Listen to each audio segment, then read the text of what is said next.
¿Cómo están ustedes? Nuevamente saludándolos por esta situación que todavía continuamos con este problema serio todavía, pero esperemos que todo vaya mejorando poco a poco. Definitivamente sí es una luz al final del camino, del túnel, que ya tengamos la oportunidad de estar con varias vacunas ya. La cuestión aquí que va a tardar mucho y eso no es solamente, o pienso yo, la única solución para esta enfermedad, sino que debemos de seguir con nuestros métodos de cuidados, como son la utilización del cubrebocas, la distancia entre las personas, no estar asistiendo a lugares muy concurridos y en general todo lo que nos han dicho y lo hemos hecho hasta ahora, que por eso es que podemos nosotros estar con ustedes nuevamente.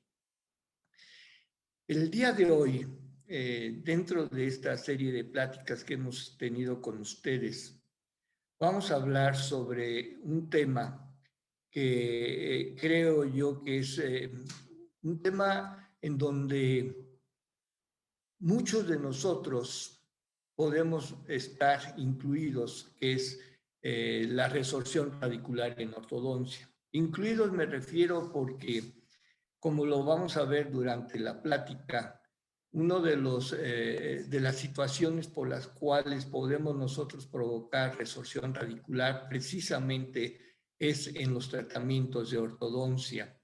Según estudios, se dice que de un estudio sobre 350 pacientes aproximadamente, se dice que hubo un 20% aproximadamente que tenían cierta pérdida radicular en sus dimensiones antes de iniciar el tratamiento. O sea que es un índice muy alto en estas situaciones, pero que después del tratamiento o durante el tratamiento aumentó a un 60-65% de presencia de ciertas resorciones radiculares en el número de pacientes. Por eso mismo creemos nosotros, o creo yo en lo particular, que es el momento en que podemos nosotros estar comentando algo aparte de lo que será ortodoncia, algo sobre lo que conocemos nosotros sobre lo que es la resorción.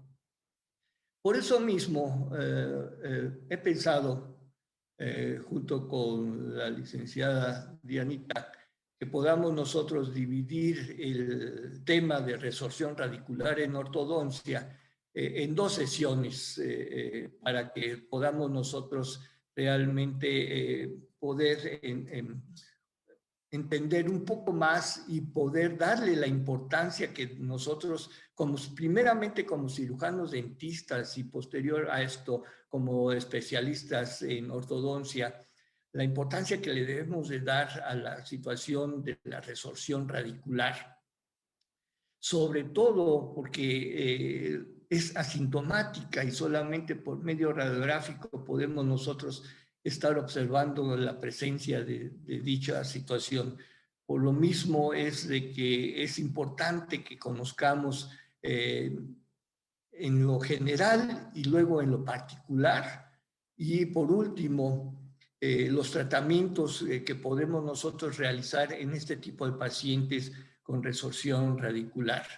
De ahí que el día de hoy estaremos hablando de resorción radicular en general, y si es posible hablaremos algo de resorción radicular causada por tratamiento ortodóntico, pero si no, en el siguiente capítulo, llamémosle así, vamos a hablar ya en especial sobre lo que es la resorción radicular provocada en ortodoncia. Muy bien, resulta que una situación, llega al consultorio una profesora remitida de una clínica de odontológica del ISSSTE, por el cual había ya estado asistiendo en varias ocasiones. Era un problema de dolor y cierta supuración de oído medio.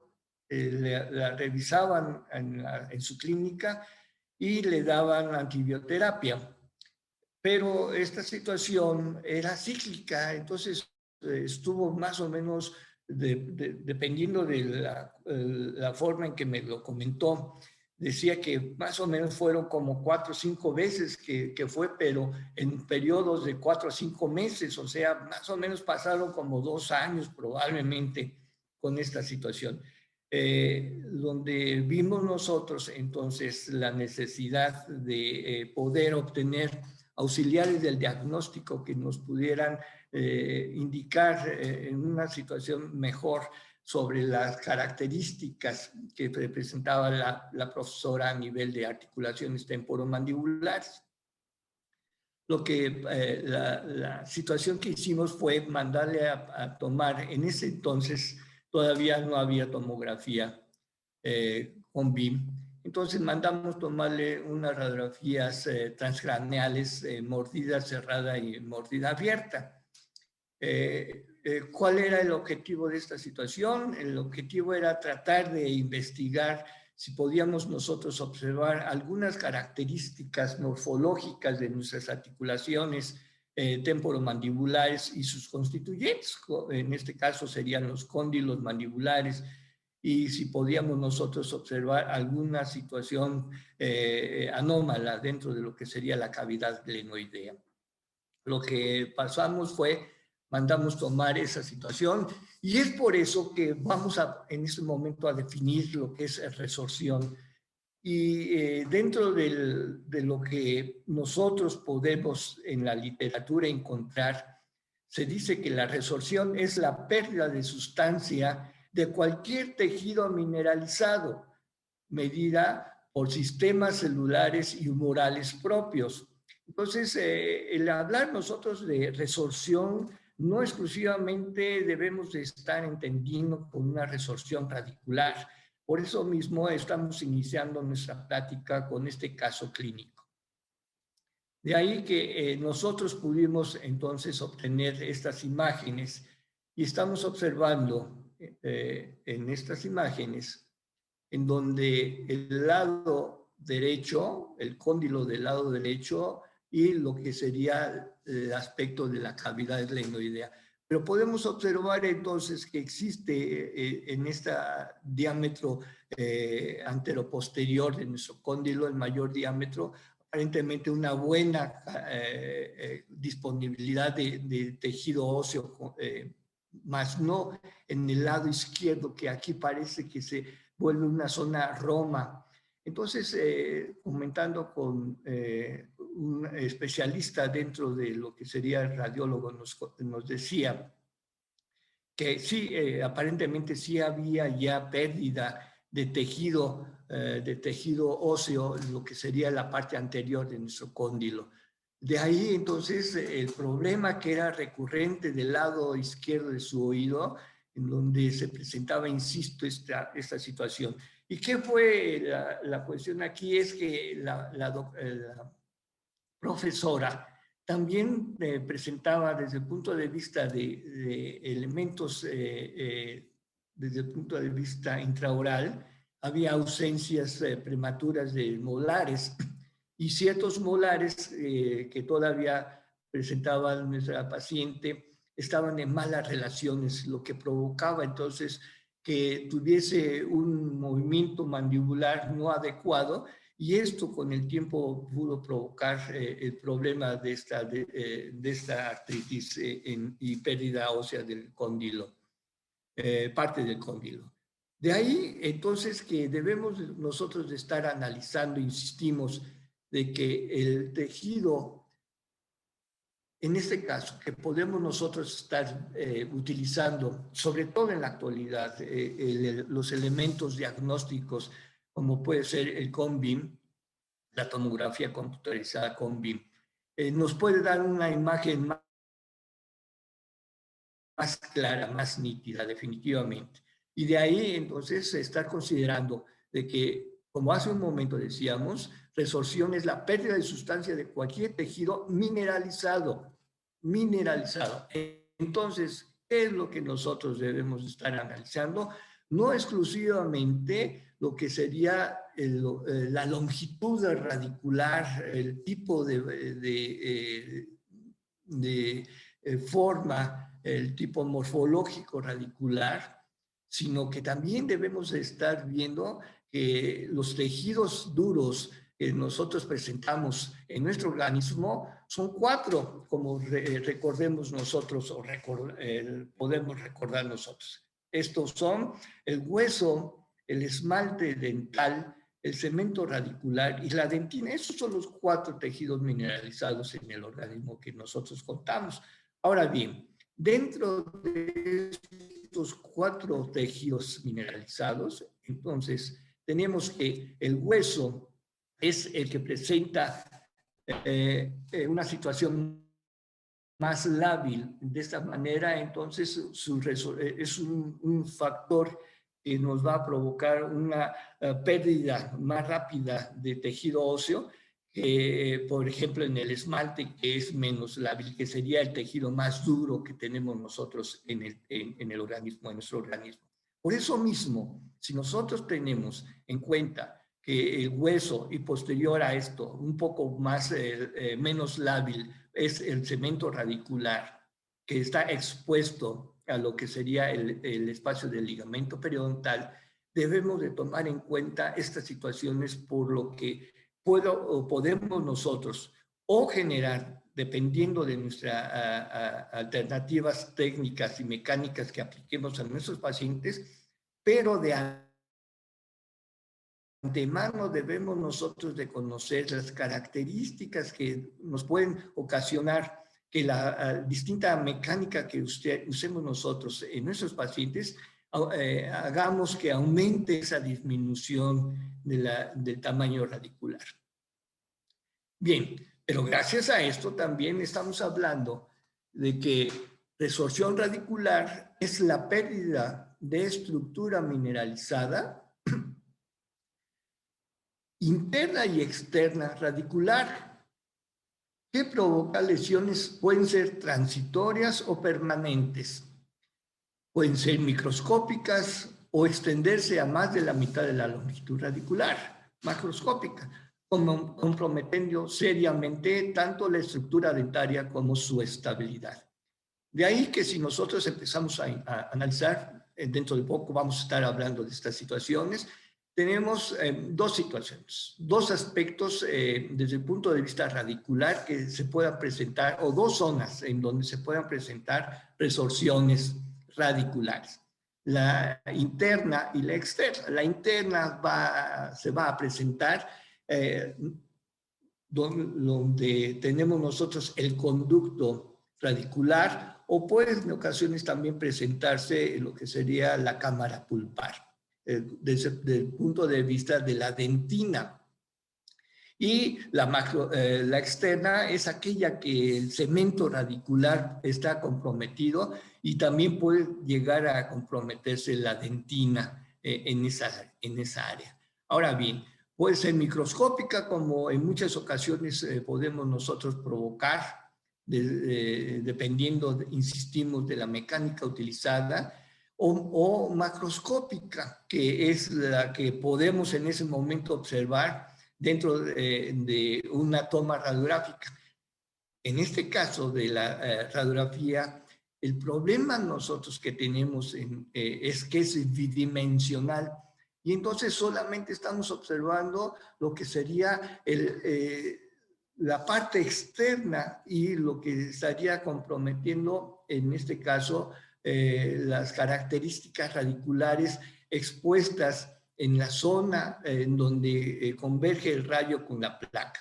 Pero en todo el área, en la mayoría del área radicular, no podremos nosotros observarlo meticulosamente, debido a que hay superimposición de imágenes, y la cantidad de materia radicular nos impediría que si se presentara este tipo de resorción radicular. Por eso es difícil también el que podamos nosotros estar observando por medio radiográfico exclusivamente si provocamos nosotros, sobre todo a nivel parietal, a nivel lateral radicular este tipo de problemas de resorciones radiculares.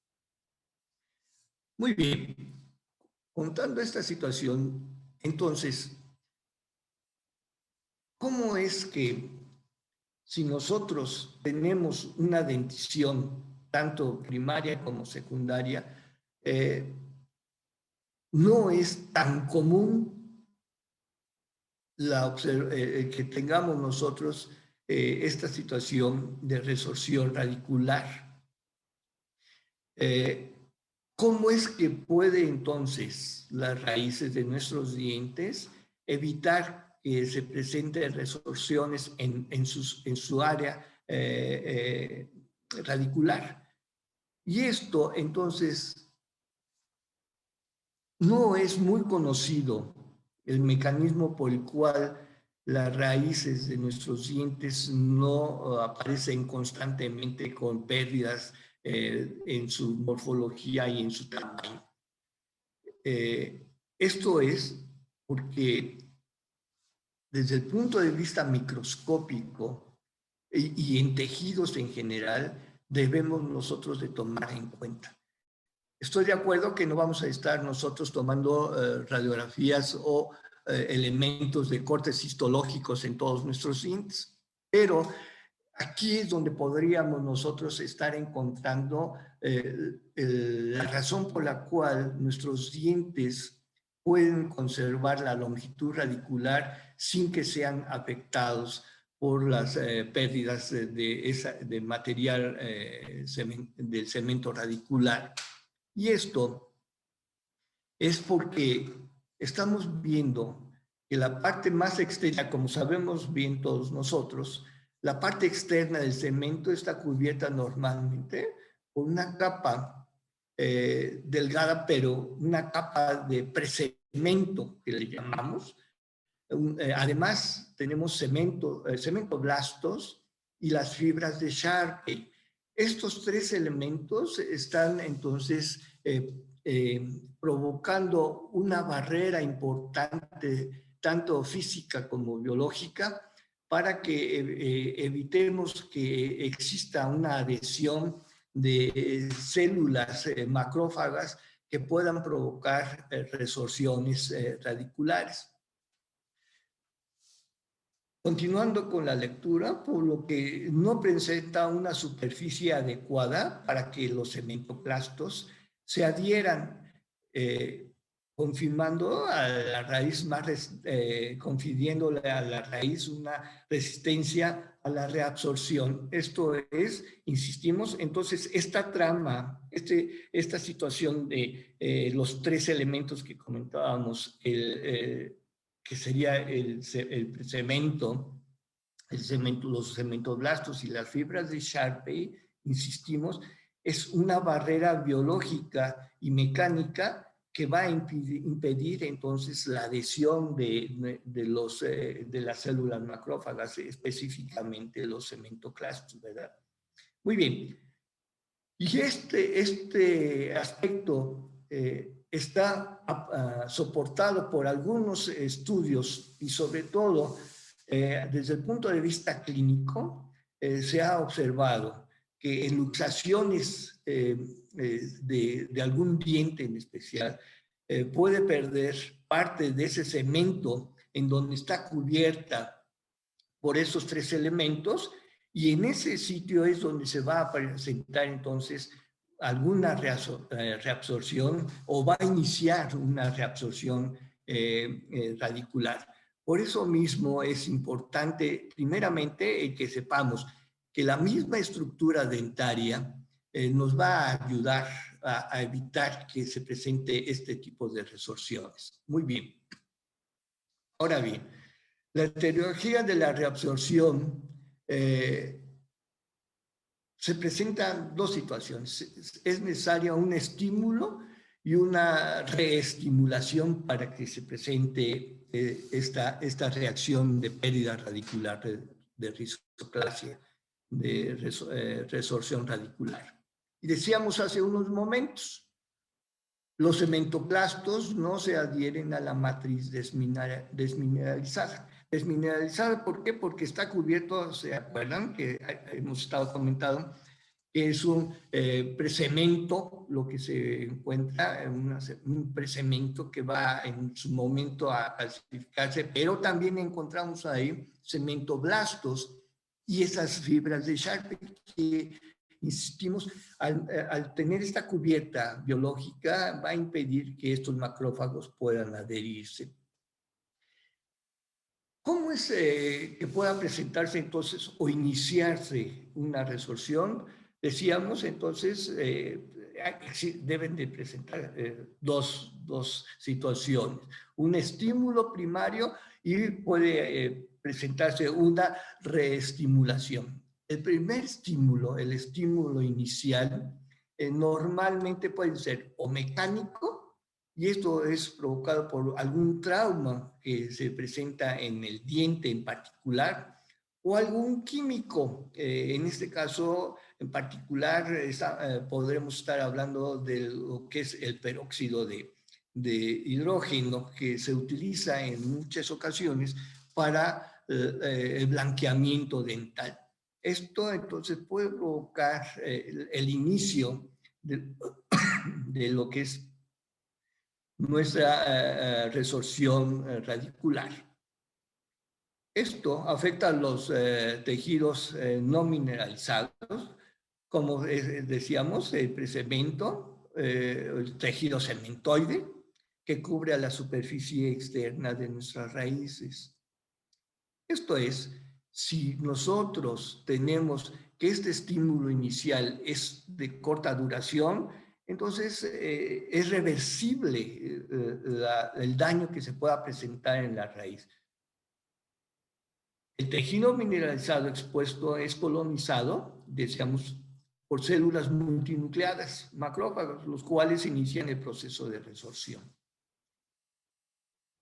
Es importante el hecho de que no debemos nosotros de permitir que exista un periodo largo de este estímulo inicial y menos una situación de una reestimulación, porque esto va a provocar entonces mayor tiempo y va a haber mayor acumulación entonces de estos elementos macrófagos que van a provocar entonces ahora sí una mayor resorción de ese material cementante.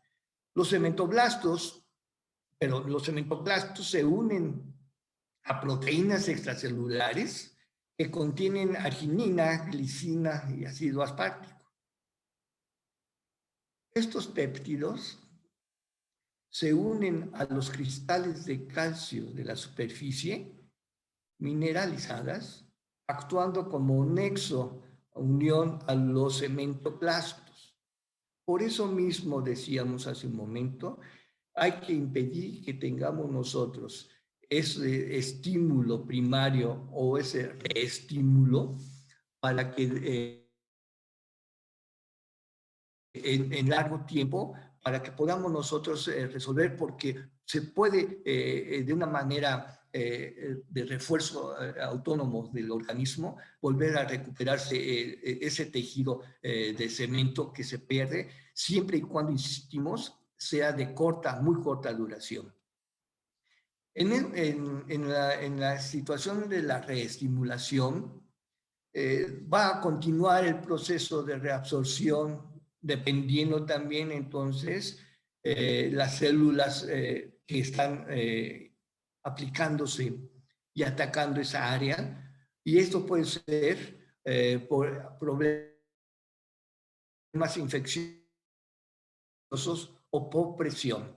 Entonces, si nosotros desde el punto de vista ortodóntico estamos aplicando o utilizando fuerzas, lo que nos va a provocar entonces que continúen esas fuerzas. Por eso mismo se indican que las fuerzas deben ser ligeras, continuas, pero en ocasiones estas fuerzas continuas, siempre y cuando no tengamos esa reacción en donde estemos nosotros obliterando los vasos sanguíneos, podamos tener buenas reacciones ísticas a lo que sería la reacción del movimiento dentario. Muy bien, existen dos tipos de resorciones radiculares, como bien sabemos. Las fisiológicas, y son aquellas en donde va a presentarse en los dientes deciduos por la erupción de los dientes permanentes, y eso es normal, es fisiológico. No estamos hablando, no vamos a hablar en estos momentos sobre las reacciones que puedan provocar las distintas reacciones de las presiones ejercidas de los dientes, ni los estímulos bioquímicos que se puedan presentar por esa misma presión hacia las raíces de nuestros dientes temporales o sucedáneos. Esto es normal y es por eso que tenemos nosotros que en unas radiografías en dentición mixta temprana podemos estar observando los elementos dientes sucedáneos que están en vías eruptivas, y también conforme nosotros estamos observando el recambio de los dientes, irá presentándose esas pérdidas radiculares, las resorciones radiculares de los temporales, y va a permitir después la exfoliación de nuestros dientes temporales para que podamos nosotros provocar entonces de una forma automática la erupción continuar activa de nuestros dientes permanentes o sucedáneos. Aquí también hay que tomar en cuenta, voy a regresar hay que tomar en cuenta también, por ejemplo, el hecho de que esta resorción radicular en muchas ocasiones, sobre todo en los dientes inferiores, en este caso, que serían nuestros segundos premolares, van a provocar, normalmente su vía eruptiva es bastante vertical, pero en muchos casos se inclinan ligeramente hacia distal, provocando la resorción, la risoclasia o la pérdida de raíz únicamente de la raíz distal, y eso puede provocar entonces o retención prolongada de nuestro diente temporal o una vía eruptiva anormal de nuestro diente sucedáneo, que pueda entonces también dar como respuesta también una pérdida radicular de lo que sería el del diente sucedáneo. De ahí es importante el que nosotros tengamos un buen control del recambio de la dentición y evitar esos movimientos de nuestros dientes sucedáneos fuera de su vía normal, y de esta manera evitar también que tengamos este tipo de problemas de pérdida de la longitud radicular. Y la patológica es aquella que da por pérdida el segmento y dentina de las raíces de los dientes deciduos o permanentes, clasificándose en reabsorción radicular interna y reabsorción radicular externa, ¿verdad? Ahora bien, tenemos la resorción radicular interna.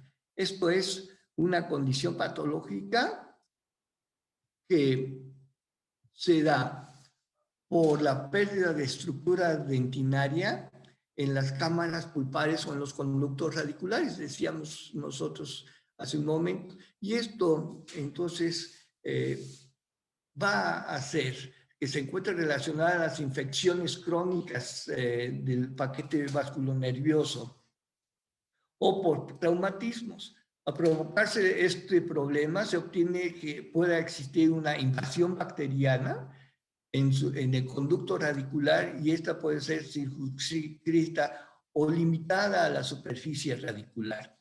Y esto entonces es un tipo normalmente, no nada más en este caso de las resorciones internas, sino en general son de tipo asintomáticos y solamente puede ser detectada por medio de radiografía. Pero si no es detectada, entonces podemos perder también el diente que esté afectado. Esto entonces está asociado a pulpotomías o a uso al rotor o la turbina sin aspersor y algunos materiales de obturación, sobre todo en el pasado. Usábamos nosotros mucho los silicatos al no tener nosotros resinas todavía en esos momentos mejoradas, y usábamos entonces los silicatos como materiales de obturación estéticos, y estos silicatos entonces provocaban muchos problemas de este tipo. Por eso ha disminuido en este caso la presencia de resorciones internas. Aquí hay que tomar en cuenta muy claramente de que este tipo de resorción interna no va a presentar pérdida ósea en el exterior radicular. Ahora bien, en la externa, normalmente es un proceso de igual manera inflamatorio, provocado por, ya sean por factores físicos, químicos, biológicos, pero a fin de cuentas es un proceso inflamatorio. Esta situación entonces va a ser que se inicia en el ligamento periodontal y va a transcurrir desde el cemento y puede llegar hasta la dentina, lesionando entonces la superficie parietal o apical, decíamos. Entonces, es difícil en muchas ocasiones por medio radiográfico el que podamos nosotros observar si existe una resorción, a menos que sea una resorción macroscópica y de esa manera ya haya pérdida radicular. También podemos dividirlas en la externa, en la absorción radicular de superficie, y esta se presenta en la superficie radicular por agresión del ligamento periodontal. Desaparece cuando se elimina el factor que está provocando esta situación de exposición pequeña y que van a presentar una recuperación rápida. Es lo que comentábamos hace un momento. Entonces debemos de tratar de evitar que sea una exposición prolongada de tiempo de estos factores, cualquiera que se presente, que provoquen las resorciones radiculares. La resorción radicular inflamatoria es aquella que va a dar cuando se va a presentar una agresión tanto en el ligamento periodontal como también en la superficie radicular, la cual va a colonizar por células multinucleadas. Ahora bien, esta resorción radicular inflamatoria puede ser transitoria, es cuando el daño no es muy profundo y el cemento se repara de forma simultánea, o progresiva, se da cuando el estímulo desaparece, pero sigue su curso la reabsorción abarcando cemento y dentina. Es por eso de que debemos tener cuidado en la aplicación de las fuerzas. Y la reabsorción por reemplazo o sustitución es cuando afecta tanto el hueso adyacente y a la superficie radicular, se presenta una anquilosis. Vamos a pasar a algún caso en la próxima ocasión en donde se ve claramente esta situación y cómo poder resolverlo. ¿Sí? Puede ser, decíamos, macroscópica o microscópica. Macroscópica, tenemos nosotros que por presión, por la vía eruptiva del canino, esta provocó pérdida radicular importante del lateral superior, o microscópica, que difícilmente, insistimos, por medio de una radiografía convencional podemos nosotros ubicarla, pero si nosotros ya tomamos una tomografía, ya es distinto, podemos nosotros observarlo por tercera dimensión, estas resorciones microscópicas. Decíamos, puede ser entonces también o apical o también está ocupándose parte de los aspectos parietales. Y reversible e irreversible. Existen varias clasificaciones. Entonces, es muy sencilla la clasificación del Lavender. Entonces, tenemos que lo divide en 5. El 0 es que no tenemos ninguna situación de pérdida radicular. El 1, 2, dependiendo de la severidad, aumenta el número. Y entonces tenemos que el estadio 1 es cuando no tenemos cambios en el ápice, contorno, en el 1, contorno irregular de la raíz sin pérdida de la longitud. El 2, reabsorción radicular de no más de 2 milímetros. Tenemos la 3, radicular de 2 milímetros a 1/3 de la longitud radicular, y 4 es la reabsorción radicular de más de 1/3 de la longitud de la raíz. Dependiendo entonces de cada uno de este tipo de la clasificación, podemos nosotros estar aplicando qué tipo de tratamiento podría ser.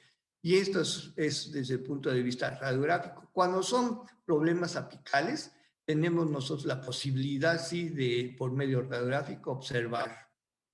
Y luego tenemos principales causas de las reabsorciones radiculares. Presión, sobre todo tratamientos ortodónticos, traumatismos, dientes reimplantados tardíamente, los quistes o tumores que se estén provocando este tipo de resorciones, dientes adyacentes con formas anatómicas alteradas, las dilaceraciones radiculares. Entonces, este tipo de dilaceración radicular puede provocar también que el diente contiguo vaya a provocarse una pérdida radicular. Tenemos nosotros dientes impactados, que esto es muy común en lo que nuestra práctica ortodóntica se presenta, y vamos a estar hablando sobre estas situaciones y cómo podríamos nosotros evitar que estos dientes impactados ortópicos puedan provocar pérdidas radiculares de los dientes vecinos. Productos químicos terapéuticos, decíamos, los blanqueadores, peróxido de hidrógeno, el hidróxido de calcio, que también se utilizaba en las pulpotomías en los dientes primarios, los ácidos, el ácido ortofosfórico desde el punto de vista de los tercio o de los márgenes cervicales de nuestras raíces, selladores endodónticos, irritantes como podría ser también otros elementos como es el eugenol que usamos constantemente nosotros. Enfermedades sistémicas y síndromes, hiperparatiroidismo, osteoporosis y querubismo, son algunos de los elementos. El aspecto genético, el doctor Harris y colaboradores, por medio del modelo de par de hermanos, informó que el aspecto de pérdida radicular o disminución, más bien disminución radicular, presentaba una heredabilidad moderada a alta. Y entonces también encontraron que el desequilibrio de la interleucina 1 beta y el polimorfismo de los genes del ligamento pueden ser algunos de los factores genéticos que provoque una disminución de lo que es de las raíces. El aspecto que muchos de nosotros les damos es idiopático, y según el doctor Bellinger y Cook, definen como aquella situación en la que se ha descartado cualquier otra causa, ya sea local o sistémica, como origen de la misma. Entonces, ya los que no entran dentro de estas situaciones de causas principales, se les denominamos nosotros como idiopáticos. Y otros factores, se dice que predisponentes son el bruxismo, debido a la carga que se está presentando, volvemos a decir lo mismo, la carga de fuerza que presentan sobre las áreas que están comprendidas entre el ápice y lo que sería nuestro proceso alveolar, y el espacio del ligamento periodontal conjunto con todos los elementos celulares, va a provocar entonces estas características. Y con este cuadro que tenemos nosotros de principales causas de las reabsorciones radiculares, nos podremos pasar el día platicando sobre todas esas características. Sí quise iniciar este tema de resorción radicular en ortodoncia con estas generalidades, para que podamos nosotros entender la importancia desde el punto de vista clínico, como somos nosotros, de poder detectar, de ser posible tempranamente, una aparición de cierta risoclasia de algún diente en particular. Clínicamente, en muchas ocasiones podemos estar observando una vía eruptiva anormal de caninos, comentábamos una vía eruptiva normal de segundos premolares inferiores, que es hacia distal, o primeros molares superiores, que también pueden provocar entonces pérdida radicular de los temporales en general de estas situaciones. Pero si nosotros le damos la importancia que debemos de darle a estas características que son los factores que pueden provocar pérdida de la longitud radicular, es importante el que analicemos nosotros y poder no únicamente el aspecto de ortodoncistas que estemos aplicando fuerza sobre las estructuras dentarias, sino en general evitar situaciones de pérdida de la morfología del tamaño, ya sea apical o parietal de nuestros dientes en general, y la atención que debe de ser. Se dice que cuando tenemos nosotros problemas de resorción radicular patológica, se debe de estar actuando desde el punto de vista endodóntico, previo a la medicación de nuestros pacientes. Pero como observamos el día de hoy, se puede presentar desde el punto de vista patológico resorciones en dientes temporales y definitivamente en dientes permanentes. Y hemos observado entonces que si nosotros si sabemos nosotros el factor etiológico que provoque esa situación de pérdida radicular, resorción radicular, que sea el menor tiempo posible de esa actividad mecánica que podamos estar realizando o química, y de esa manera que sea de una forma automática del organismo, que por medio de los cementoblastos pueda reorganizar ese tejido perdido microscópicamente en nuestras raíces. Para la siguiente ocasión estaremos hablando con ustedes, insisto, sobre los aspectos de la resorción radicular ya desde el punto de vista ortodóntico y algunos tratamientos que nosotros podemos estar aplicando en nuestros pacientes con resorción radicular.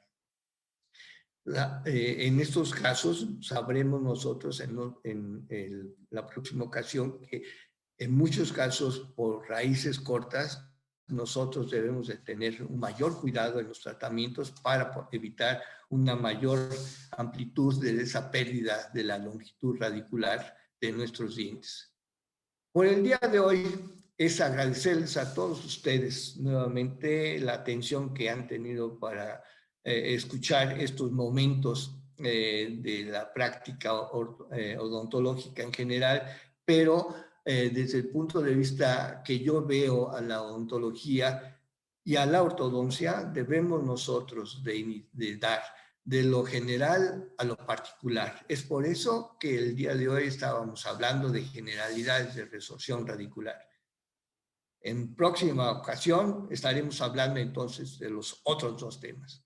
A ustedes muchísimas gracias y recomendándoles nuevamente que mantengan ustedes mucho cuidado, sobre todo en estos momentos de que están en pico todavía nuestros problemas de la enfermedad de COVID-19.